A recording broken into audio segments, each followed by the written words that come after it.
sommaire de cette édition, les institutions de Bretton Woods réaffirment leur soutien à la Côte d'Ivoire. Le Premier ministre ivoirien a rencontré les représentants de la Banque mondiale et du FMI. C'était en marge des assemblées annuelles des deux institutions à Lima, au Pérou.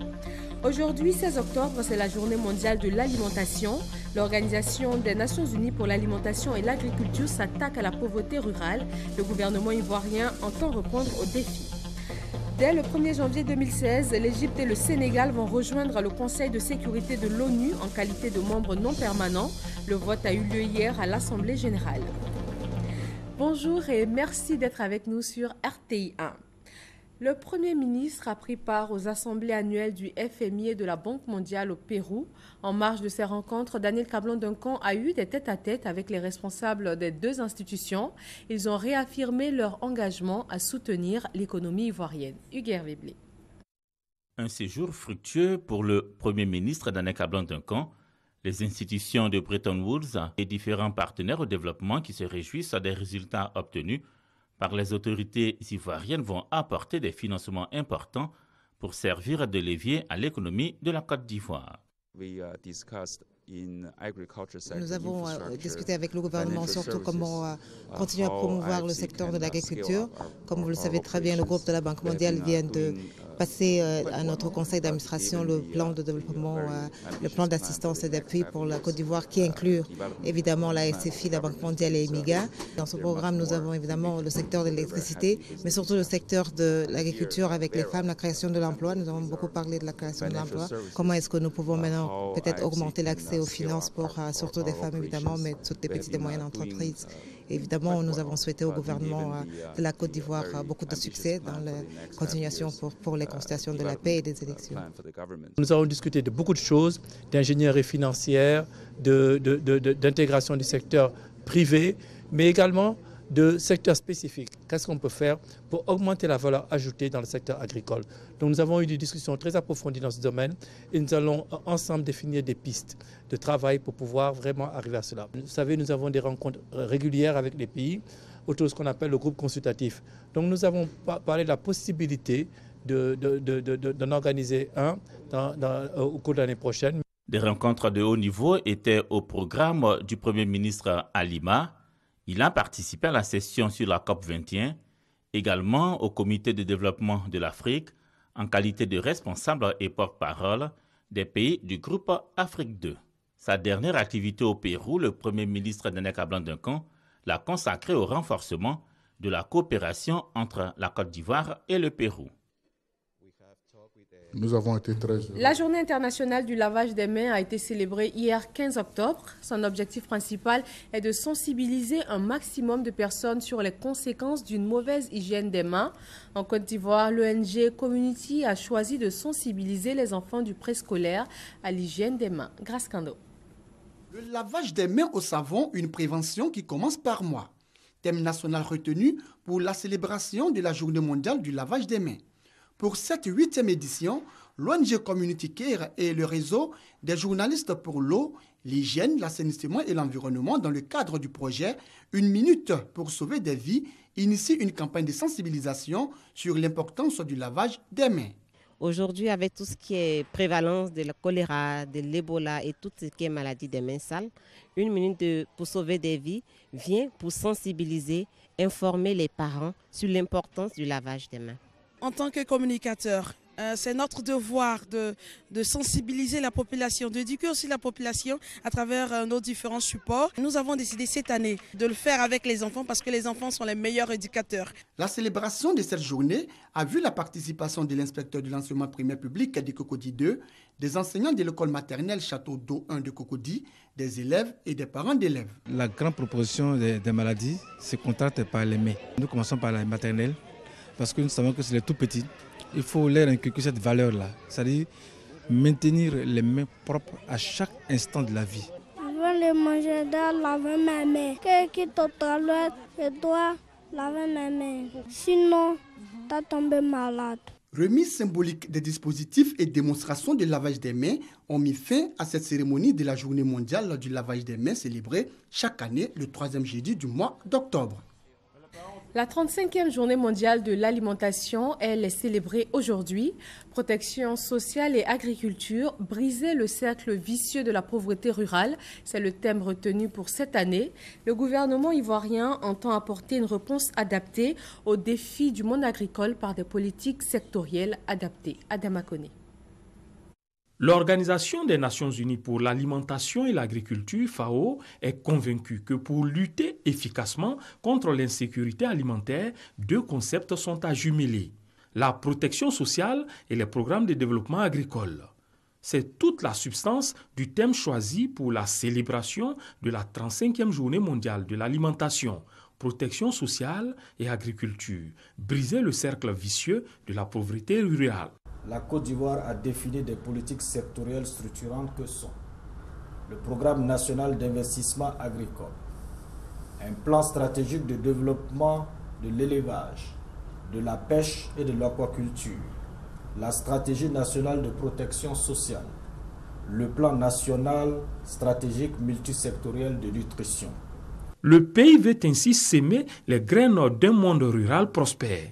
Le cadre défini, il se donne les outils pour parvenir à ses objectifs. Ces stratégies prometteuses offriront au monde rural d'aspirer légitimement à des lendemains meilleurs. C'est pourquoi le gouvernement, sous la houlette du président de la République, son Excellence Alassane Ouattara, invite l'ensemble des acteurs concernés, notamment les producteurs, les chercheurs, les opérateurs économiques, les partenaires techniques et financiers et les autorités administratives et coutumières à agir de concert dans le sens de la modernisation de notre agriculture afin de garantir la prospérité de l'économie ivoirienne et d'assurer l'accès de notre pays à l'émergence à l'horizon de l'an 2020. Selon la FAO, les programmes de protection sociale ont enregistré une expansion ces 20 dernières années, secourant 2,1 milliards de personnes grâce à l'aide sociale dans les pays en développement. Ainsi, de nombreux pays reconnaissent aujourd'hui que les mesures de protection sociale sont utiles pour soulager dans l'immédiat les populations en situation d'insécurité alimentaire. Les femmes de Toumanguié, dans le département d'Aboissou, ont mis en place un modèle de développement. Réunies en association, elles sont parties de rien pour être aujourd'hui à la tête d'une unité de production et de commercialisation de produits agricoles. Mamadou Kwasi. La production et la commercialisation de produits agricoles comme le palmier à huile, l'EVA, le manioc et le maïs sont les principales activités des femmes de l'association Groupe Fidèle de Toumanguié pour venir à bout de la pauvreté dans leur localité située dans le département d'Aboissou. Nous avons commencé par une somme de 200 francs par mois en 2007. Nous étions 25 femmes. Et en 2011, nous avons épargné 100 000 francs CFA.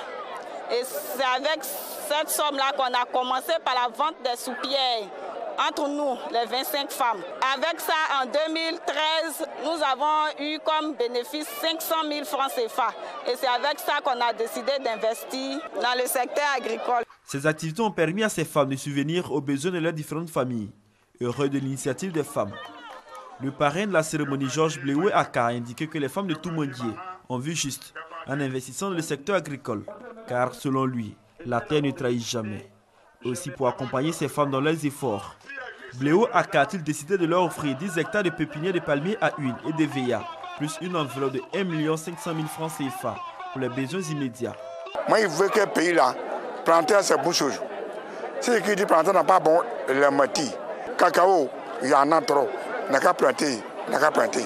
Créée en 2007 avec seulement 25 femmes, l'association Groupe Fidèle de Toumanguié compte aujourd'hui 200 membres, toutes des femmes du secteur agricole.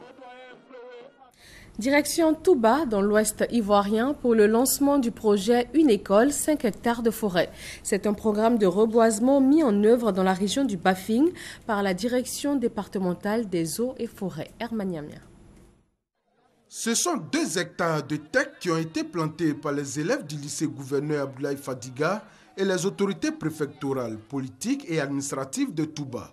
Ce planting d'arbres s'inscrit dans la droite ligne de l'appel lancé par le président Alassane Ouattara au jardin botanique de Benjaville qui invitait chaque habitant de la Côte d'Ivoire à planter un arbre. S'inscrivant dans cette logique, le commandant Gian Yapo Evaris, directeur départemental des eaux et forêts, a lancé le projet Une école, 5 hectares de forêt.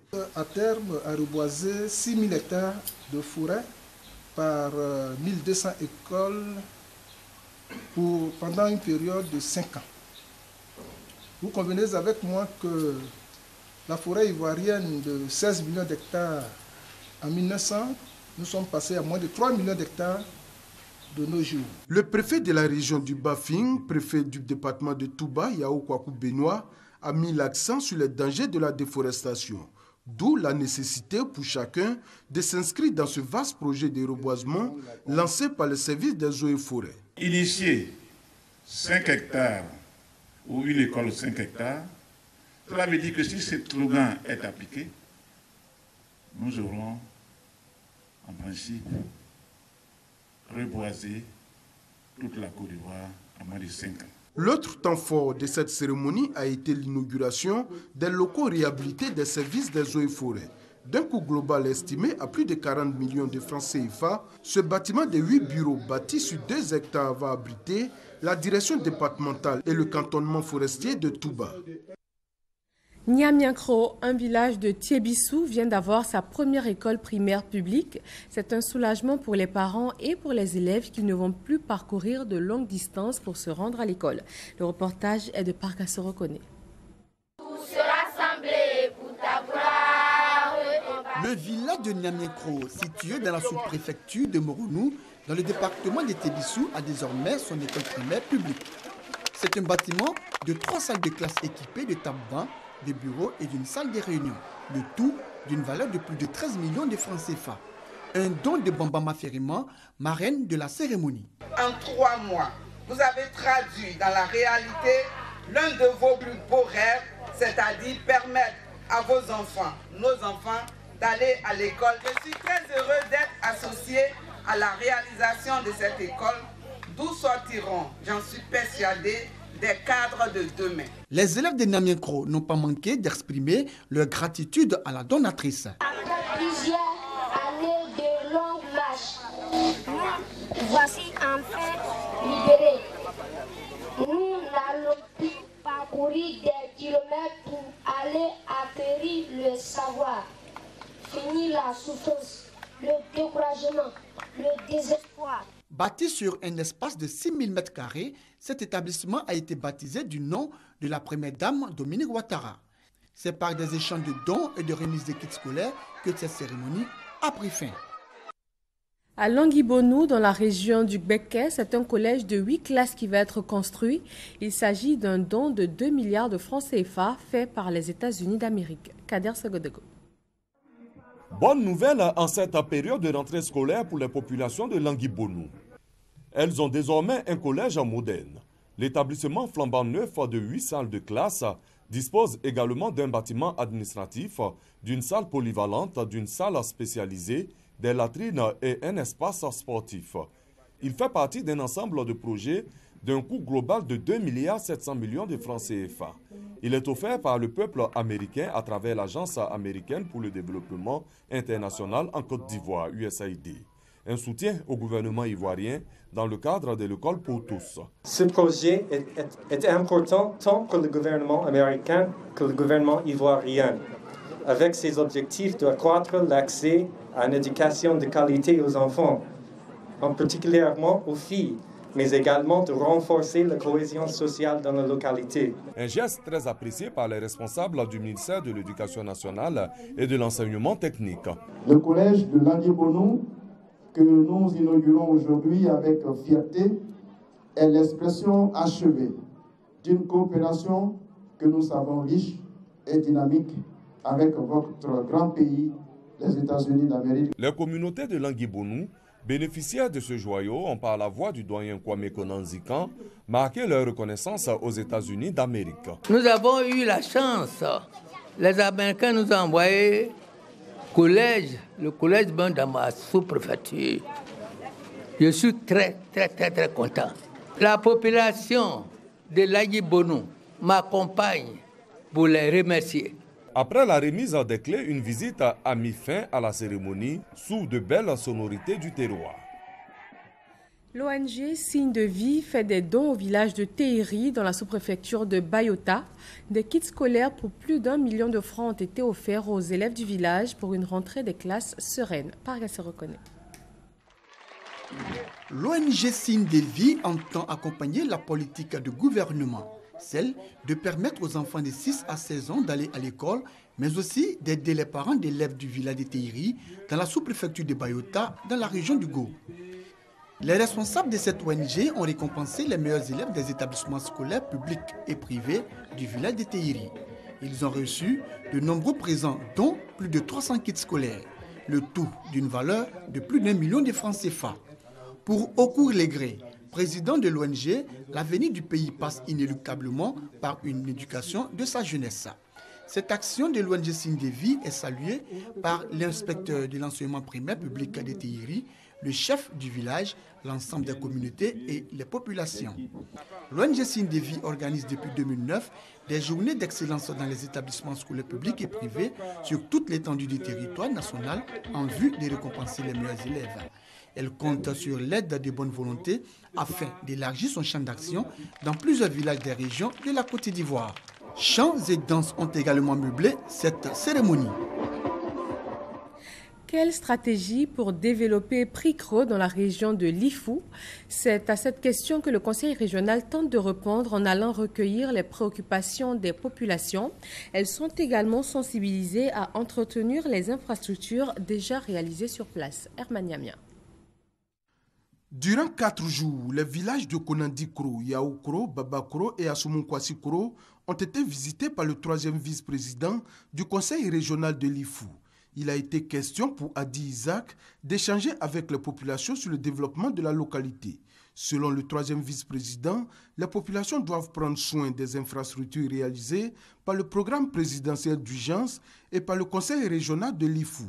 Pour lui, ces infrastructures contribuent à leur bien-être.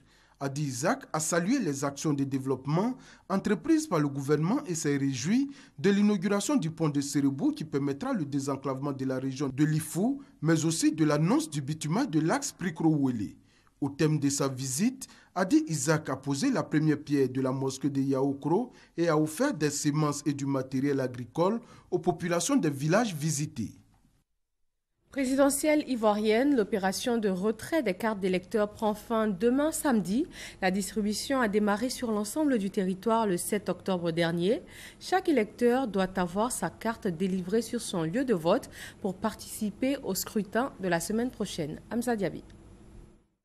Abidjan, ce jeudi, la vie suit son cours. Les populations vaquent à leurs occupations. Quelques Ivoiriens se rendent dans les bureaux de vote pour le retrait de leur carte d'électeur afin de prendre part à la présidentielle du 25 octobre prochain. J'ai participé au dernier vote en 2010, donc je n'ai pas eu à faire une nouvelle inscription. J'ai vérifié le dimanche dernier par le biais d'Internet si mon inscription y était. Et aujourd'hui, je suis venu pour le retrait pour pouvoir accomplir mon devoir de citoyen. Nous faisons de 8h à 17h, non-stop, avec un roulement de 30 minutes de pause par agent. Et jusque-là, les électeurs viennent, mais c'est un peu timide. Tout comme ici, à Cocody, le constat est le même dans la plupart des communes d'Abidjan. Que l'on soit à Adjamé, à Yopougon ou à Bingerville, la distribution des cartes peine. J'ai vu que beaucoup n'ont pas encore émargé, mais je sais qu'ils viendront retirer leurs pièces, puisque nous allons voter le 25. Peut-être que les gens attendent les derniers jours, sinon les matins ça va un peu, mais l'après-midi, il n'y a pas trop d'affluence. Nous espérons que d'ici samedi, d'ici le dernier jour, les gens pourront retirer le maximum de cartes. Le manque d'engouement n'est pas le seul problème lors de cette opération de retrait des cartes. Électeurs et agents de distribution sont souvent confrontés à d'autres soucis. Ça fait 20 minutes comme ça. Pour moi, là, c'est pas encore sorti. Nous sommes là fouillés d'abord. C'est ça qui est le problème d'abord. Il y a des électeurs même qui voulaient mettre la main dans les cartes pour retirer leurs cartes. D'autres aussi refusaient de signer. Ils étaient pressés. C'est eux qui sont tout le temps pressés quand ils viennent. Quand on leur dit d'attendre, ils sont énervés. L'opération de retrait des cartes d'électeurs a démarré le 7 octobre sur l'ensemble du territoire national. Elle est prévue s'achever samedi prochain, 17 octobre 2015. L'ASCAD sensibilise à l'adoption de comportements citoyens pour des élections apaisées et sans violence. L'Académie des sciences, des arts, des cultures d'Afrique et des diasporas africaines a tenu une conférence de presse hier jeudi. Le reportage de Adama Kamagaté est commenté par Hamza Diaby. À moins de 10 jours de la tenue de l'élection présidentielle en Côte d'Ivoire, les appels à un scrutin apaisé se multiplient. Le dernier en date est celui de l'ASCAD, l'Académie des sciences, des arts, des cultures d'Afrique et des diasporas africaines, qui, à travers une conférence de presse, a appelé les Ivoiriens à s'unir autour de la paix. Quand la paix est rompue, nous sommes tous victimes, nous sommes tous responsables. La responsabilité collective qui doit prévaloir doit militer pour la paix à l'exclusion de toute violence. Conscient de ce que sans la paix, il ne peut y avoir de développement et de croissance, l'ASCAD invite tous les Ivoiriens à la consolider. Nous avons tous un intérêt à la paix en tant que condition de réalisation de toutes nos ambitions, personnelles et collectives, symboliques et matérielles. Créée en septembre 2003, l'ASCAD est une institution apolitique avec pour objectif contribuer aux actions de développement de la Côte d'Ivoire. Elle regroupe des scientifiques, des philosophes, des écrivains, des artistes et des inventeurs. L'association Toiba œuvre elle aussi à la pacification des élections. Elle a choisi de sensibiliser les femmes à la culture de la paix. Une conférence a été initiée avec pour thème la parole de la femme dans la réconciliation pour aboutir à une vraie émergence. Patrick Assamoah et Herman Niamia. L'association Toiba, engagée dans une campagne de sensibilisation pour des élections apaisées en Côte d'Ivoire. Au cours de cette cérémonie, elle a exhorté les différents candidats à l'élection présidentielle et leurs militants à jouer la carte de l'apaisement en prônant les débats d'idées afin d'éviter la violence. Comme nous sommes en période d'élection, en période de campagne électorale, et que nous, on est mère, en tant que mère, il faut sensibiliser les femmes en leur disant d'être à côté de leur mari, de leur enfant, les conseillant de consolider la paix. Parce que la paix est importante. Parole de la femme dans la réconciliation pour aboutir à une vraie émergence, thème de cette rencontre qui a enregistré la présence de plusieurs femmes de l'association Toiba, qui veut dire en arabe ce qui est bien. L'association regroupe plus de 400 femmes issues d'origines diverses. Elle œuvre pour l'alphabétisation des femmes et pour la scolarisation des enfants. Dans la région de San Pedro, la plateforme des organisations de la société civile a formé des chefs coutumiers et des ministres des cultes. Ils sont chargés à leur tour de sensibiliser les populations pour un bon déroulement de cette période électorale. Honorina Nigori. Cette formation de 32 chefs coutumiers et ministres de culte, que sont les responsables religieux dans le département de San Pedro, s'inscrit dans le cadre de l'instauration de la paix en Côte d'Ivoire. Occasion pour la plateforme des organisations de la société civile de cette localité de demander aux chefs coutumiers et aux guides religieux d'être des modèles et de faire preuve de bonne conduite et d'intégrité lors des échéances électorales. Le thème de cette formation, vivre ensemble. Ce thème a été développé par Mathieu Kofi de l'ONG Search for Common Ground. Il a axé sa communication sur les tempéraments, la gestion des conflits et la leçon du cœur. Message bien perçu par les participants. Ils ont pris la résolution d'appliquer et de restituer cette formation aux populations. Pour la coordinatrice régionale des organisations de la société civile de San Pedro, cette formation fait des ministres de culte et des chefs traditionnels, des ambassadeurs, des garants de l'unité et de la paix dans la région. En initiant cette formation, nous l'avons fait dans le but d'amener les chefs de communauté à sensibiliser leurs fidèles à la cohésion sociale, au pardon. La plateforme des organisations de la société civile de San Pedro couvre les départements de San Pedro, Tabou et de Sassandra. Créée en 2015, elle compte 24 organisations. La rentrée des classes a marqué la fin des activités de vacances pour les jeunes de Ndoussi et de Tiassalé dans la région de l'Agnébi-Tiassa. Des compétitions sportives et culturelles ont meublé ces vacances. Ouattara Amadou. Initiées dans les communes de Ndoussi et de Tiasalé, les journées socioculturelles et sportives ont été utiles à la jeunesse de cette partie de la région de l'Aniébi-Tiassa, en ce que leur ont permis de passer des vacances saines. Au menu de ces activités de vacances, le sport et la culture.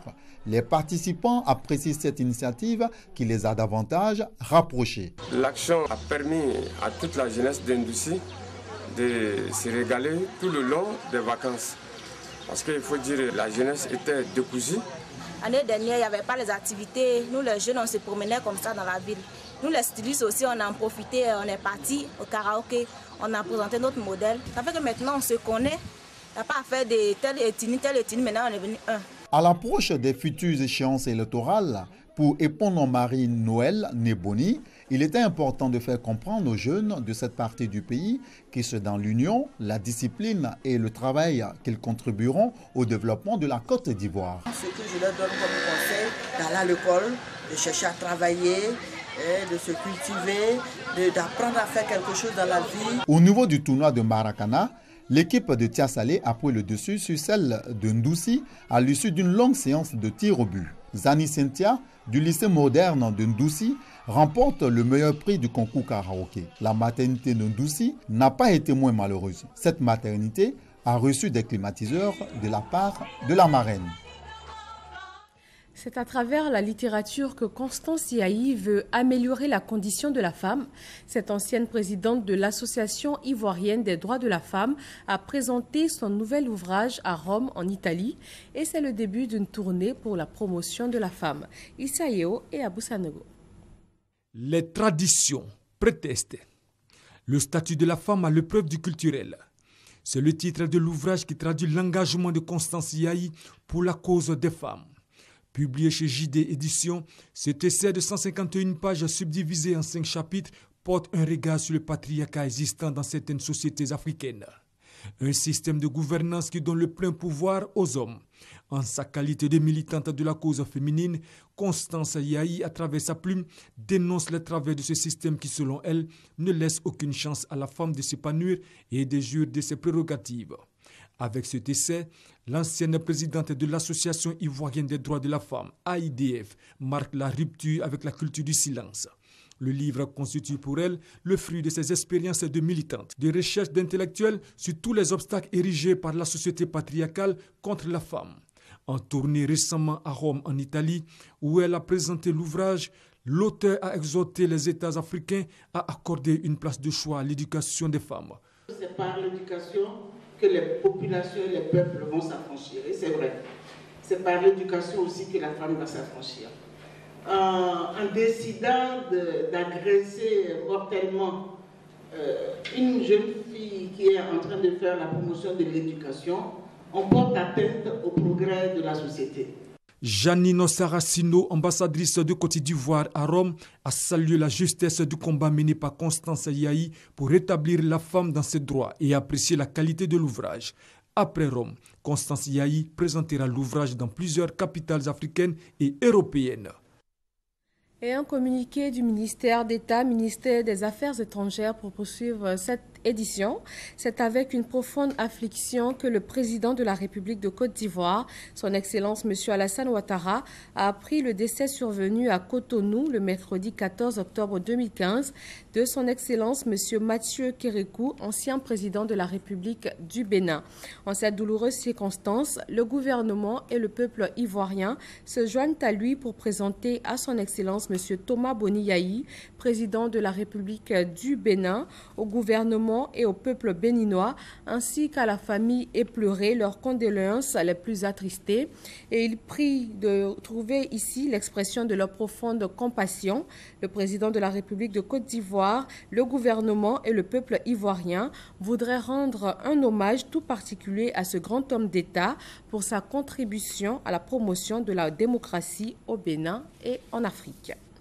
Sur le reste du continent, en Guinée, l'opposition a annoncé qu'elle n'accepterait pas les résultats du premier tour de l'élection présidentielle. Le principal opposant, Cellou Dalein Diallo, s'est même retiré du processus, cela suite à la publication de résultats partiels et provisoires par la commission électorale. Alpha Condé est pour le moment largement en tête avec 1 million de voix d'avance.